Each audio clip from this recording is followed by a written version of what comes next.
Prime Cabinet Secretary, we are extremely sorry to have you here, and the holder of that particular business is not around to ask that question.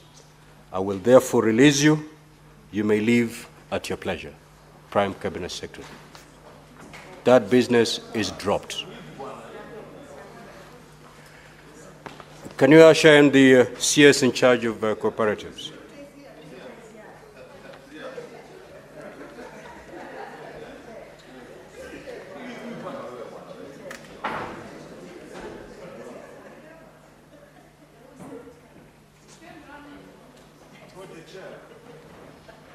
Honorable Senator Chute.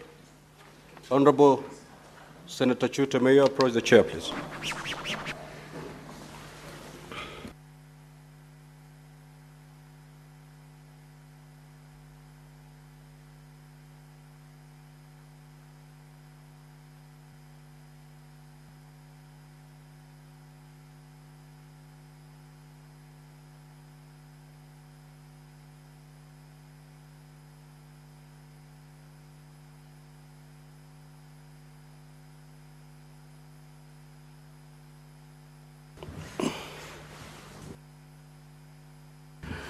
Now, Senator Chute just walked in while we were in the process of dropping his business. Clerk, can you confirm that the Prime Cabinet Secretary is still in the House, or has he already left? Clerk, can you confirm? Can you confirm that we still have the Prime Cabinet Secretary in the House? All right. Senator Mohamed Chute, you may proceed. First, explain your absence when this matter was called out. If the chair is not satisfied with the reasons you're going to advance, we will still drop your business. Proceed. Thank you very much, Honorable Speaker. My apologies to the Senate, to the Cabinet Secretary, and to you, Honorable Speaker. I was in a traffic jam. I came running all the way. Honorable Chute, you do not have a car? I do have a car. So why were you running? But no, walking here from my office, of course. My apologies again. You may now proceed to ask your question. Thank you very much, Honorable Speaker. Honorable Speaker, I have a question for this Cabinet Secretary. Let me, Prime Cabinet, my apologies again. Thank you very much for coming. And you know, we respect you a lot. My question is, A, could the Cabinet Secretary state the number of Kenyan refugees in a place called Magado and Dilo towns in Ethiopia, and provide information on the timeline and circumstances of their displacement, as well as current state of their well-being? B, what is the government doing to facilitate the repatriation of the Kenyan refugees, and could the Cabinet Secretary provide a timeline for the same? C, could the Cabinet Secretary outline measures put in place to ensure successful reintegration of repatriated refugees into the local community? And finally, D, will the government compensate the refugees? And if so, could the Cabinet Secretary state whether the compensation will be paid? Thank you very much, Honorable Speaker. Honorable Prime Cabinet Secretary, you may now proceed to respond, please.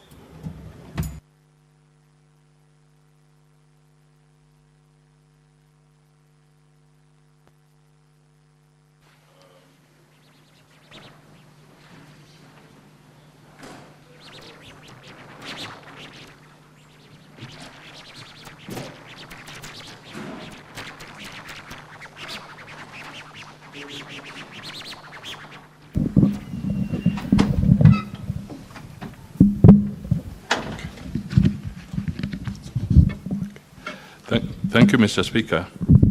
I wish to respond as follows.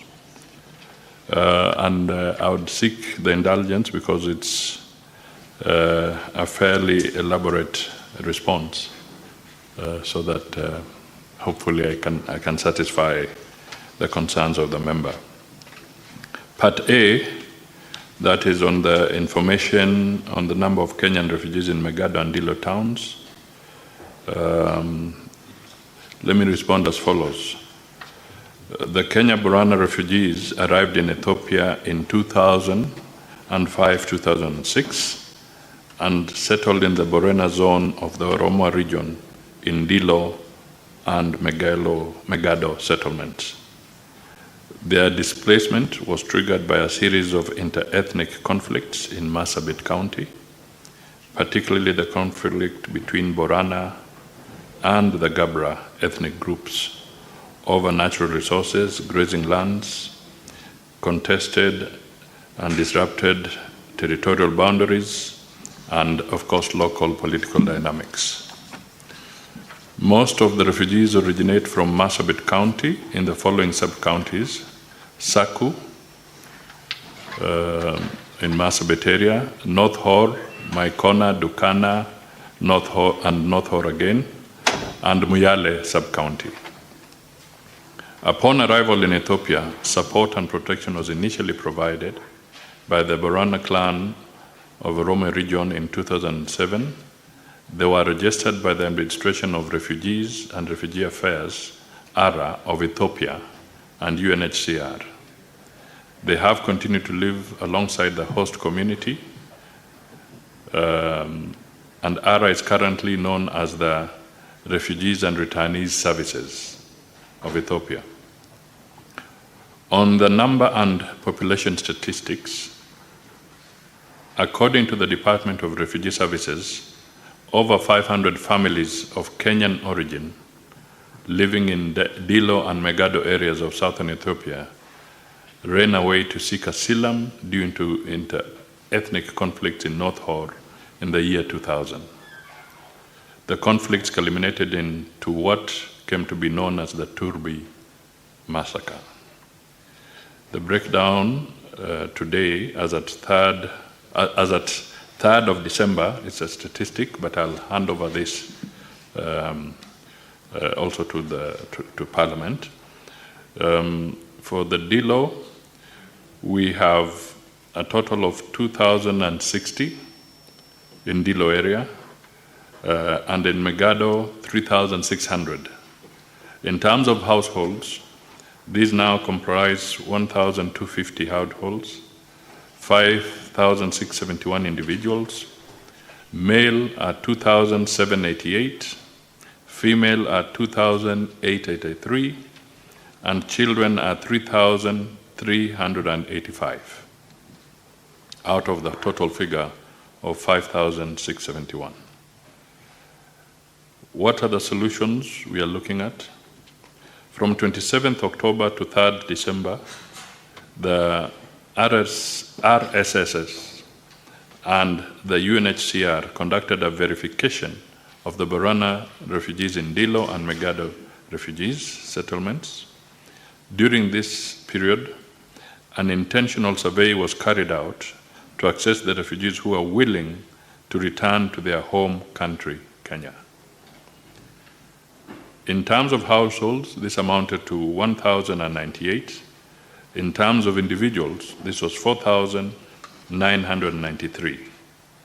Notably, 88% of the total refugee population expressed their intention immediately to return to Kenya. The refugees expressed interest to return to the following areas: 1. Sololo, 1,836, Marsabit, 1,081, Moyale, 633, Oran, 491, Dukana, 325, Moyale Township, 272, North Hor, 206, Maikona, 59, Sangate, Jaldesa, 40, Turbi, 13, and in other areas, 37.